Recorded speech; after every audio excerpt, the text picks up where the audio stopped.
ಆಚಿ chilli powder ಸಖತ್ ಖಾರ ಬಣ್ಣ ಮತ್ತು ರುಚಿ ಆಚಿ ಚಿಲ್ಲಿ ಪೌಡರ್. ಕಳೆದ 2.5 ವರ್ಷಗಳ ಆಡಳಿತವನ್ನು ನಾವು ನೋಡೋದಾದರೆ ಕಾಂಗ್ರೆಸ್ನಲ್ಲೇ ಕೆಲವರು ಮಾತಾಡ್ತಾರೆ ಎಷ್ಟೊಂದು ಲೂಪ್ ಹೋಲ್ ಇದೆ ಅಂತ.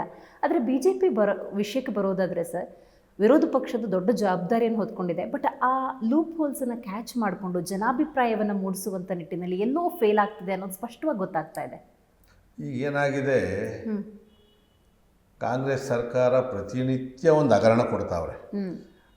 ನಾವು ಕೂಡ ಅಸೆಂಬ್ಲಿಯಲ್ಲಿರ್ಬೋದು, ಹೊರಗಡೆ ಇರ್ಬೋದು, ನೀವು ಮೂಡ ವಿಚಾರ ಇರ್ಬೋದು, ವಾಲ್ಮೀಕಿ ವಿಚಾರ ಇರ್ಬೋದು, ಕಾನೂನು ಸುವ್ಯವಸ್ಥೆ ಸಂಬಂಧಪಟ್ಟ ವಿಚಾರಗಳಲ್ಲಿರ್ಬೋದು, ನಾವು ನಿರಂತರವಾಗಿ ಹೋರಾಟವನ್ನು ಮಾಡ್ತಾ ಇದ್ದೀವಿ.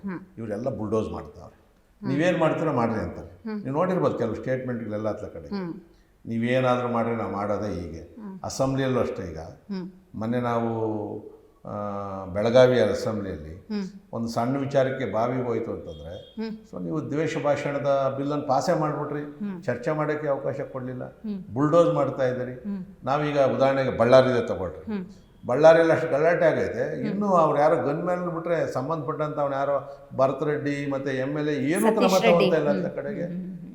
ಸತೀಶ್ ರೆಡ್ಡಿ ಅವ್ರದ್ದೆಲ್ಲ ಕೂಡ ಏನು ಕ್ರಮ ತಗೊಳ್ತಾ ಇಲ್ಲ. ಕಂಪ್ಲೇಂಟ್ ಕೊಟ್ಟರೆ FIR ಮಾಡೋದಿಲ್ಲ. ಅಂದರೆ ಇವತ್ತು ಏನಾಗಿದೆ ಅಂದರೆ 140 ಸೀಟ್ ಬಂದಿರತಕ್ಕಂಥದ್ದು ಅದನ್ನು ದುರುಪಯೋಗ ಮಾಡಿಕೊಂಡು ಒಂದು ರೀತಿಯಾದಂಥ ನಮ್ಮ ವಿರೋಧ ಪಕ್ಷದವ್ರನ್ನ ಮೇಲೆ ಪರ್ಸ್ನಲ್ ಗ್ರಿಡ್ಜ್. ಮುನಿರತ್ನಂ ಅವ್ರು ನೋಡಿದ್ದೀರಿ, ಅವ್ರನ್ನ ಜೈಲಿಗೆ ಹಾಕಿ ಎಲ್ಲವನ್ನು ಮಾಡಿದ್ರು. ಬಸವರಾಜು, ನಮ್ಮ ಬೈರ್ತಿ ಬಸವರಾಜು ಯಾವನೋ ಕೊಲೆ ಮಾಡಿದವನ ಜೊತೆಯಲ್ಲಿದ್ದ ಅಂತೇಳಿ ಅವ್ರ ಮೇಲೆ FIR ಮಾಡ್ತಕ್ಕಂಥದ್ದು ಒಂದು ರೀತಿಯಾದಂಥ ದಬ್ಬಾಳಿಕೆ ಮಾಡೋ ಕೆಲಸ ಮಾಡ್ತಾವ್ರೆ. ಆದರೂ ಕೂಡ ನೀವು ಹೇಳ್ದಂಗೆ ಇನ್ನೂ ಸ್ವಲ್ಪ ನಾವು ಹೆಚ್ಚಿನ ಹೋರಾಟವನ್ನು ನಾವು ಸಂಘಟಿತ ಮಾಡಬೇಕಾಗ್ತದೆ. ನಮ್ಮಲ್ಲೂ ಕೂಡ ಈಗ ನಮ್ಮ ರಾಜ್ಯ ಅಧ್ಯಕ್ಷರು ಯುವಕರು ಮತ್ತು ಹೊಸದಾಗಿ ದೊಡ್ಡ ಜವಾಬ್ದಾರಿ ಕೊಟ್ಟಿರೋದ್ರಿಂದ ಅವ್ರು ಇನ್ನೂ ಸ್ವಲ್ಪ ಸಂಘಟನೆ ನೀಡೋದಕ್ಕೆ ಈಗ ಇತ್ತೀಚೆಗೆ ಸ್ವಲ್ಪ ಚೆನ್ನಾಗಿ ನಡ್ಸ್ಕೊಂಡು ಹೋಗ್ತಾವ್ರೆ. ಬಟ್ ನಾವೆಲ್ಲ ಈಗಂತೂ ನಾವು ಅಗ್ರೆಸಿವ್ ಆಗೇ ಹೋಗ್ತಾ ಇದ್ದೀವಿ, ಅಗ್ರೆಸಿವ್ ಹೋಗ್ತೀವಿ. ಈ 2 ವರ್ಷ ಏನೈತೆ ಚುನಾವಣೆ ವರ್ಷ, ಖಂಡಿತವಾಗಿ ಕೂಡ ನೀವು ಹೇಳ್ದಂಗೆ ಕಾಂಗ್ರೆಸ್ ಅವರನ್ನೇ ಹೇಳ್ತಾವ್ರೆ ನಮ್ಗೆ ದಿನಕ್ಕೊಂದು ಹಗರಣ ಕೊಡ್ತಾ ಇದ್ದೀವಿ ಅಂತೇಳಿ. ಬಟ್ ಒಂಥರ ಬಂಡಿಡಿದ ಸರ್ಕಾರ ಇದು, ಯಾವುದಕ್ಕೂ ಕೂಡ ಕಿವಿ ಕೊಡ್ತಾ ಇಲ್ಲ, ಮತ್ತು ವಿರೋಧ ಪಕ್ಷದವರು ಕೂಡ ಅವ್ರ ಮಾನ್ಯತೆನೂ ಕೊಡ್ತಾ ಇಲ್ಲ. ಕೆಲವೊಂದು ಟೀಕೆಗಳು ಹೆಂಗೆ ಬರುತ್ತೆ BJP ಮೇಲೆ ಅಂದರೆ, ಈ 2 ವರ್ಷ BJP ಅವ್ರು ಯಾಕೆ ಮಾತಾಡಿಲ್ಲ ಅಂದರೆ ಎಲೆಕ್ಷನ್ ಇರಲಿಲ್ಲ, ಇನ್ನೇನು 2 ವರ್ಷ ಎಲೆಕ್ಷನ್ ಇದೆ, ಹಾಗಾಗಿ ಮಾತಾಡ್ತಾರೆ, ಪ್ರತಿಭಟಿಸ್ತಾರೆ, ಹೋರಾಟ ಮಾಡ್ತಾರೆ, ಓಟ್ ಬೇಕದಕ್ಕೆ ಅಂತ. ಆ ಥರ ಇಲ್ಲ ಮೇಡಮ್ ಅವ್ರೆ. ಈಗ ನಮ್ಮದು ಕಡಿಮೆ ಸಂಖ್ಯೆ. ಉದಾಹರಣೆ ಈಗ GBA ಬೆಂಗಳೂರು ಹೊಡಿಬಾರ್ದು, ಒಂದೇ ಇರಬೇಕು. ಯಾಕಂದರೆ ಇಡೀ ವಿಶ್ವದಲ್ಲಿ ಮಾನ್ಯತೆ ಇರ್ತಕ್ಕಂಥದ್ದು ಬೆಂಗಳೂರು ಒಂದು ಅಂತೇಳಿ ಇವತ್ತು 5 ಭಾಗ ಮಾಡಿದ್ದೀರಿ ಅಂತೇಳಿ ನಾವೆಷ್ಟು ಹೋರಾಟ ಮಾಡಿಲ್ಲ. ಏನು ಮಾಡಿದ್ರು ಕೂಡ ಅಸೆಂಬ್ಲಿಯಲ್ಲಿ ಪಾಸ್ ಮಾಡ್ಕೊಂಡ್ರಲ್ವಾ. ಇದಾಗಿದೆ ಅಂದರೆ ಕಾನೂನು ಕಟ್ಟಳೆಗಳೆಲ್ಲ ಕೂಡ ನಾವು ವಿರೋಧ ಎಲ್ಲಿವರೆಗೂ ಮಾಡಬೇಕು ಎಲ್ಲ ವಿರೋಧವನ್ನು ಮಾಡ್ತೀವಿ.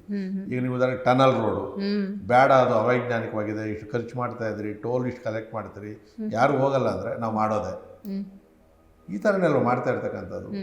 ಕಸದ ಟೆಂಡರು 7 ವರ್ಷ ಒಬ್ಬನಿಗೆ ಕೊಡ್ತಾವ್ರೆ, ಬುಲ್ಡೋಸ್ ಮಾಡ್ಕೊಂಡೇ ಹೋಗ್ತಾರೆ. ನೀವು ನೋಡ್ರಿ ಬೆಂಗಳೂರಲ್ಲಿ ಇಷ್ಟು ಟ್ರಾಫಿಕ್ ಸಮಸ್ಯೆ ಐತೆ, ಒಂದೇ ಒಂದು ಹೊಸ ಫ್ಲೈಓವರ್ ಇಲ್ಲಿವರೆಗೂ ಅವ್ರು ಯಾವುದೂ ಯೋಜನೆ ಶುರು ಮಾಡಿಲ್ಲ, ಒಂದೇ ಒಂದು ಅಂಡರ್ ಪಾಸ್ ಮಾಡಿಲ್ಲ, ಒಂದೇ ಒಂದು ರಸ್ತೆನ ವಿಸ್ತಾರ ಮಾಡಿಲ್ಲ. 2.5 ವರ್ಷ ಆಯಿತು. ಏನು ಮಾಡಿದ್ರಿ ನೀವು ಬೆಂಗಳೂರಿಗೆ? ಬರೀ ಗುಂಡಿ ಮುಚ್ಚಕ್ಕಾಗಲಿ ಅವ್ರ ಕೈಯಲ್ಲಿ. ನಾವು ಗುಂಡಿ ಮುಚ್ಚಿಲ್ಲ ಅಂತ ಹೇಳಿದ್ರೆ ನಿಮ್ಮ ಸರ್ಕಾರದಲ್ಲಿ ಇರಲಿಲ್ವಾ? ಈ ಥರ ಒಂಥರ ಉಡಾಪೆ ಉತ್ತರಗಳನ್ನು ಕೊಟ್ಕೊಂಡು ಹೋಗ್ತಾ ಇರ್ತಕ್ಕಂಥದ್ದು. ಮತ್ತು ನಾವು ಎಲೆಕ್ಷನ್ ಇರೋದು ಇನ್ನೂ 2 ವರ್ಷ.